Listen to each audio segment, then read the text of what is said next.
Episode 1, The Perfect Reputation Blackridge and Vale LLP in the world of polished shoes and polished lies. There stood a firm whose name moved markets and silenced investigations. Blackridge and Vale LLP, headquartered in New York, with powerful branches in London and Zurich. It was the kind of law firm young graduates dreamed of, and governments respected. Its offices rose like glass cathedrals into the sky, reflecting sunlight by day and city lights by night. Its logo, sleek, silver, confident, hung above marble floors that echoed with ambition. They called it the fortress of corporate integrity. But as an old proverb says, the snake that sleeps in silk still carries poison. The 5 pillars the firm was not built by accident. It was built by five permanent senior partners, 5 minds sharper than law textbooks, 5 hearts disciplined like soldiers. They were not just lawyers. They were architects of invisibility. Victor Blackridge, 58, deep mahogany skin, silver hair brushed back like quiet authority, steel-gray eyes that studied people the way surgeons study anatomy. Victor's voice never rose. It never needed to. When he spoke, rooms listened. He was the public face of the firm in America. He gave keynote speeches at Ivy League graduations. He funded scholarships for underprivileged youth. He was featured on business magazines as the ethical titan. Journalists loved him. Politicians respected him. Young lawyers worshipped him. He once said at a Harvard event, "Integrity is not optional. It is oxygen." The audience stood and clapped for 3 minutes. They did not know that the air they breathed was already polluted. Eleanor Vale, 55, pale skin, sharp green eyes, short platinum hair cut with precision. She spoke slowly, deliberately, as if every word were weighed on a golden scale before release. Eleanor handled European compliance and regulatory strategy. She knew every loophole in international financial law. At charity galas in London, she wore black silk dresses and diamond earrings. She donated millions to cancer research and women's education initiatives. When she smiled, it was small, but powerful. Behind that smile lived calculations. Gustav Reinhardt, 62, ruddy European complexion, icy blue eyes, tall, back straight like a ruler. Gustav oversaw Zurich operations. He believed in structure, in silence, in orders. His desk was always clean, his pen always aligned, his files color-coded. He disliked chaos. He specialized in offshore accounts, shell corporations, and cross-border asset realignment. He once said quietly to a junior associate, "Money does not disappear. It only changes clothes." Malcolm Hayes, 60, bronze skin, dark brown eyes, always smiling, too politely. Malcolm handled client relations. He made billionaires feel safe. His handshake was warm, his laughter controlled, his compliments measured. He was the bridge between corporations and concealment. He could convince a guilty CEO that what they were doing was not theft. It was asset protection strategy. Isabella Cortez, 53, olive skin, amber eyes that pierced deeper than cross-examination. Her voice was soft, but it carried authority. Isabella handled recruitment and internal operations. She mentored graduates. She listened. She remembered details about their families, ambitions, fears. She made them feel chosen. She also studied them carefully. A reputation without stain. Blackridge and Vale won awards every year. Best International Law Firm, Corporate Responsibility Excellence, Top 100 Most Ethical Companies. Their offices sponsored children's hospitals in New York. They funded art museums in Zurich. They renovated schools in East London. Young law graduates across America and Europe whispered the name like a prayer. To work there meant success. To be mentored there meant wealth. To be promoted there meant power. And the firm gave generously. Salaries were beyond imagination. Luxury apartments were provided. Company cars gleamed in private garages. Bonuses arrived like clockwork. MBAs sponsored. Family health care covered. They celebrated employees publicly. Photos in business magazines, champagne receptions, spotlight interviews. It was paradise, but paradise can be fenced. Behind the glass doors, the real work began after midnight, when the cleaning staff left, when the city quieted, when the glass walls reflected darkness instead of daylight. In the private executive boardroom of the New York office, 5 figures gathered. No press, no assistants, just the partners. On the table, encrypted laptops, offshore ledgers, corporate files from multinational companies facing investigations, pharmaceutical giants accused of price manipulation, energy corporations facing environmental fines, tech companies hiding profits overseas. They did not steal. They redirected. They created shell companies in Luxembourg, trusts in the Cayman Islands, non-profit fronts in Switzerland, complex chains of transactions that made billions appear legal. Numbers moved across continents like chess pieces. Rebalance, Gustav would say. Compliance restructure, Eleanor would add. Malcolm would assure clients, you are protected.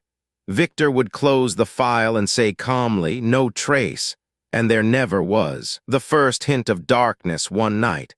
A junior accountant named Daniel Wu stayed late in the London office. He was 32, golden-tan skin, dark almond eyes, a nervous laugh. He was brilliant, too brilliant. While reviewing transaction patterns, he noticed something strange. Repeated internal transfers routed through 5 identical legal entities. He frowned. He checked again, then again. His heart beat faster. He printed nothing. He emailed nothing. He said nothing. But in that moment, something changed. Because in the ceiling above him, unseen, a camera rotated, watching. The surveillance Blackridge and Vale did not trust chance. Every company apartment provided to staff had security monitoring systems. Cars included safety telematics. Office spaces included data protection surveillance. Hidden within them were cameras and microphones. A protection, they said, a control in truth. In a secure underground server room beneath the New York headquarters, IT Director Calvin Morrow monitored feeds. He was 41, dark ebony skin, one lazy eye, genius coder. On his screens, tiny images flickered.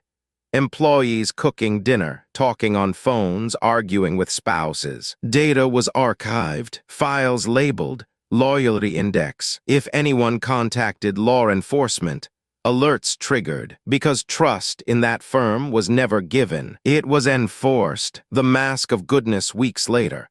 Blackridge and Vale hosted their annual charity gala in Manhattan. Crystal chandeliers, violin music, silver plates. Victor Blackridge stood at the podium. Tonight, he said calmly, we celebrate justice, opportunity, and integrity. The room applauded. Eleanor presented a $5 million donation to a children's hospital. Isabella announced a mentorship program for first-generation law students. Malcolm toasted to ethical capitalism. Cameras flashed. Reporters smiled. Investors relaxed. Outside the building, homeless men slept under cardboard sheets. Inside, millions were being washed clean through digital tunnels. The philosophy of control late one evening in Zurich. Gustav sat alone reviewing offshore ledgers. He whispered to himself, money fears exposure, so we give it darkness.